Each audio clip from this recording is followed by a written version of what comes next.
स्वागत है दोस्तों आप सभी का रेलवे के इस सवाल में। तो दोस्तों देखिएगा, ये सवाल है, अगर आपकी बेसिक कैलकुलेशन अच्छी है तो सवाल इजी हो जाएगा, नहीं तो सवाल बहुत हार्ड आपको लगने वाला है। तो दोस्तों क्या गया, 5.12 मल्टीप्लाई 50 625 गुणा 0.5488 बराबर है 2 की पावर a, 3 की पावर b, 5 की पावर c, 7 की पावर d।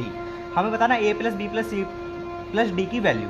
तो देखिएगा a plus b plus c की प्लस डी की वैल्यू हम कहाँ से बताएंगे भाई, ये हमारी पावर में रखी हैं। तो अगर हम इनका आधार 2 3 5 7 की फॉर्म में बनाएंगे तो कंपैरिजन करके हम ए बी सी डी की वैल्यू निकाल लेंगे। तो सबसे मेन फोकस हमारा पहला होगा कि इस संख्या को हम आधार बना लें 2 3 5 7 में। अब देखिएगा कैसे, पॉइंट के बाद 2 अंक हैं, यहाँ पॉइंट के बाद 4 अंक है। तो पॉइंट के बाद जब 2 और 4 6 अंक हो गए तो नीचे तो बेटे में 6 जीरो आ जाएंगे, यानी कि 2 की पावर 6 आ जाएंगी और 5 की पावर 6 आ जाएंगी। भाई 2 की पावर 6, 5 की पावर 6, यानी कि 10 की पावर 6 हो गई।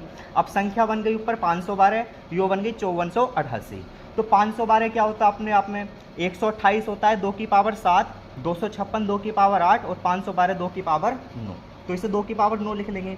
अब यो 50 625 है, अब इसका कैसे पता करें, तो देखिएगा अगर हम इसे 25 से काट लेंगे तो 25 दूनी 50, जीरो लगाएंगे, 25 दूनी 50, कितना बचेगा 12, 25 पंजे 125। यानी कि अगर हम 25 से काट लें तो 20 25 बच गया, जो कि 45 का स्क्वायर है। 45 का स्क्वायर का मतलब क्या, 9 पंजे 45, यानी कि 45 गुणा 45 आ जाएगा यहाँ, ठीक है। और कितने से काटा था, 50 से, हमने 25 से काटा था, 25 का मतलब 5 की पावर 2। अगर हम इसे काट दें मैं 2744 गुणा 2, अगर 2 से काट देंगे तो 2744 बन जाएगा, जो कि क्या हमारा 14 का क्यूब है। तो 14 का क्यूब का मतलब क्या है, 7 की क्यूब और 2 की क्यूब। अब देखिएगा दोस्तों, 2 की पावर टोटल कितनी हमारी बनी, 2 की पावर 9 ये है, उसके बाद यहाँ कोई 2 की पावर नहीं है, एक 2 की पावर यो है और 3 2 की पावर ये है, 3 और 1 4 और 9 कितने हो गया हमारा 13। 13 में से अगर 6 घटा देंगे तो 2 की पावर बचेंगी ऊपर हमारी 7। 5 की पावर, क्या 5 की पावर ऊपर कोई है, बिल्कुल है, 9 पंजे 45, 1 5 यहाँ है, 1 5 यहाँ है, 2 5 की पावर यहाँ है, तो 4 हो गई पावर, और यहाँ कितनी है 6, तो नीचे बचेंगी हमारी 5 की पावर 2। उसके बाद 2 और 5 का काम खत्म हो गया, तो यहाँ 3 की पावर देखेंगे कितनी है, तो 3 3 9, 2 पावर यहाँ है, 2 पावर यहाँ, तो 3 की पावर 4 हो गई।